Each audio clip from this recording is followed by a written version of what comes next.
আসসালামাইকুম ভিউয়ার্স, এটা হচ্ছে লিথিয়াম ফসফেট ব্যাটারি 3.2 ভোল্ট। এটার মডেলটা হচ্ছে IRF 32140 15,000 mAh। এই ব্যাটারিটার ওয়েট হচ্ছে এক একটার ওয়েট হচ্ছে 290 গ্রাম ওজন। এক একটা ব্যাটারির ওয়েট হচ্ছে 290 গ্রাম, ব্র্যান্ড নিউ ব্যাটারি।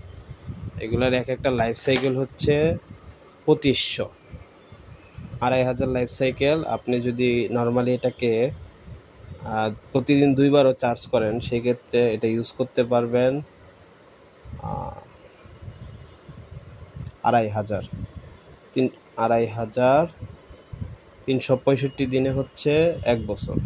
তাহলে 365 ডাবল, 365 গুণ হচ্ছে 2, 730। 2500 ভাগ হইছে 730। প্রতিদিন যদি এক একটা ব্যাটারি 2বার করে ফুল চার্জ হয়, সেক্ষেত্রেও প্রায় 3 বছর 4 মাস ব্যবহার করা যাবে। খুবই ভালো ব্যাটারি, ব্র্যান্ড নিউ, ওয়েটও ভালো। যে নিতে চান অর্ডার করতে পারেন।